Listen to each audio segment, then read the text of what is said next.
दौलत राम अभी अपनी दुकान ठीक ठाक कर ही रहे थे कि एक लड़का आकर उनसे बोला कि 1 लीटर गुड़ दे दें। दौलत राम जी ने उससे कहा कि गुड़ लीटर में नहीं किलो में बिकता है। अब उस लड़के ने कहा, अच्छा तो फिर 1 किलो गुड़ इस बोतल में डाल दो। दौलत राम जी को बड़ी हैरानगी हो रही थी कि आज सुबह सुबह यह लड़का कहाँ से मेरा दिमाग खराब करने आ गया, परंतु फिर भी उसे प्यार से समझाया कि गुड़ बोतल में नहीं थैले में दिया जाता है। इसी के साथ उन्होंने इस लड़के से कहा कि अगर तुम दुकान पर बैठो, मैं ग्राहक बनकर तुमसे सामान लेने आता हूँ। अगले ही पल दौलत राम जी उस लड़के से बोले कि 1 किलो गुड़ दे दो। लड़का बोला कि बोतल लाए हो क्या? दौलत राम जी को समझ आ गया कि यह लड़का बहुत ही जिद्दी किस्म का है। इसे इतनी देर से समझा रहा हूँ लेकिन यह ना जाने किस मिट्टी से बना हुआ है कि अपनी जिद छोड़ने को तैयार ही नहीं। एक बार तो दौलत राम जी ने मन में आया कि इसे धक्के देकर अपनी दुकान से निकाल दूं, लेकिन अगले ही पल उनके मन में विचार आया कि क्रोध करने का मतलब है कि दूसरों की गलतियों की सजा स्वयं को देना।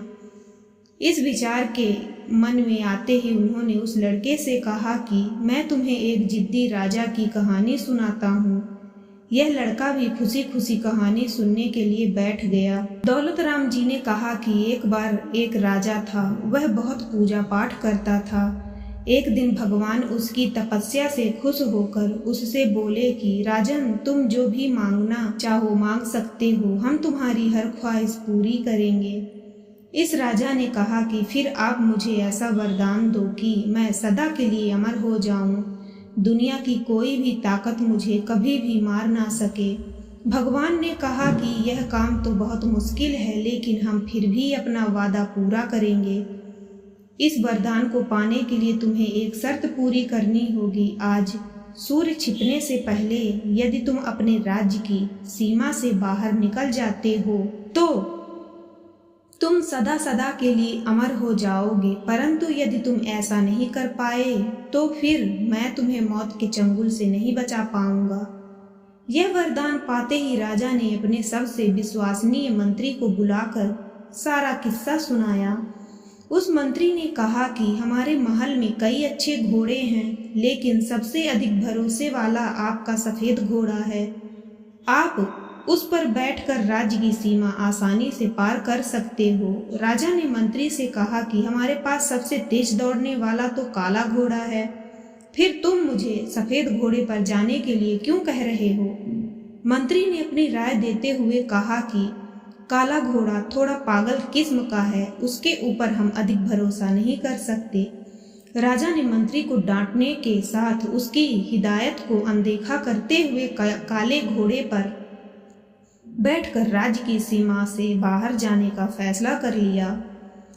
सारा दिन भागते भागते घोड़ा और राजा दोनों ही बुरी तरह से थक गए थे, लेकिन सदा के लिए अमर होने की लालसा हर हालत में सूर्य के छिपने से पहले सीमा को पार करना चाहता था। इसी मनसा के चलते वो काले घोड़े को लगातार दौड़ाए जा रहा था। अभी घोड़ा राज्य की सीमा से कुछ ही दूरी पर ही था कि वो हताश होकर बुरी तरह से लड़खड़ा कर गिर गया। राजा के लाख कोशिश करने पर भी घोड़ा दोबारा उठ नहीं पाया और उसने राज्य की सीमा के अंदर ही दम तोड़ दिया। कुछ ही देर में सूर्य देवता भी छिप गए और राजा की मौत हो गई। जब राजा देवलोक में पहुंचा तो उसने भगवान से खफा होते हुए कहा कि आपने मुझसे धोखा किया है। यदि आप मेरे घोड़े को नहीं मारते तो मैं सदा के लिए अमर हो सकता था। भगवान ने कहा कि तुम अपने मंत्री की बात हमेशा मानते थे, लेकिन इस बार उसकी बात मानने की बजाय तुम उसे उल्टा डांट कर अपनी जिद के चलते काले घोड़े पर निकल पड़े। तुम्हारे काले घोड़े का अंतिम समय और उसकी मौत की जगह उसके जन्म से ही निश्चित थी। यदि इस बार भी तुमने अपने मंत्री की बात ढंग से सुनी होती तो तुम सदा के लिए अमर हो सकते थे, क्योंकि तुम्हारे सफेद घोड़े की अभी बहुत उम्र बाकी है। दुकान पर बैठे उस लड़के ने कहा कि आप मुझे यह कहानी क्यों सुना रहे हो? दौलत राम जी ने उससे कहा कि तुम्हें यह कहानी इसलिए सुनाई है क्योंकि अभी तुम्हारे सामने सारा जीवन पड़ा है। तुम्हारी भी हर बात में जिद की आदत को देखकर मेरे मन में यह विचार आया कि तुम तो अभी कच्ची मिट्टी की तरह हो, जिस भी सांचे में ढल जाओगे। एक बार पकने के बाद बर्तन टूट तो सकता है, लेकिन उसे किसी दूसरे सांचे में ढाला नहीं जा सकता।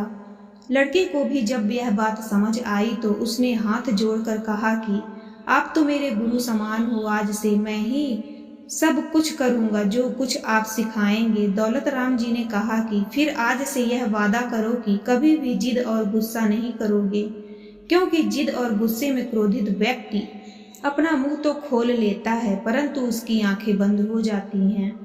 कोई भी व्यक्ति जिस तरह उबलते पानी में अपना प्रतिबिंब नहीं देख सकता, इसी तरह गुस्से में कभी भी कोई ज्ञान ध्यान की बात को नहीं समझ पाता। इसलिए कोई भी अंतिम निर्णय लेने से पहले हमें सदा उसका शांत मन से विश्लेषण कर लेना चाहिए। कई बार हमारे जीवन पर ऐसे पल आते हैं जब किसी विषय या वस्तु पर हमारा नजरिया दूसरों से अलग होता है। मतभेद कभी भी किसी से भी हो सकते हैं, परंतु हमें सदा मतभेद का सम्मान करना चाहिए। बल्कि ऐसे में परेशान होने की बजाय हमें अपने विचार साहसपूर्ण तरीके से रखने चाहिए। एक नेक विचार किसी का भी जीवन बदल सकता है, बशर्ते कि उस पर पूरी तौर से अमल किया जाए। दौलत राम जी के विचारों पर गौर करने के बाद अंकल अपनी हर जिद छोड़ने के साथ हर किसी से यही कहना चाहते हैं कि जिंदगी के वो पल मुश्किल नहीं होते जब दूसरे आपको नहीं समझ पाते। सबसे मुश्किल पल वह होते हैं जब आप अपनी जिद के चलते खुद को नहीं समझ पाते। कामयाबी का सफर कभी आसान नहीं होता।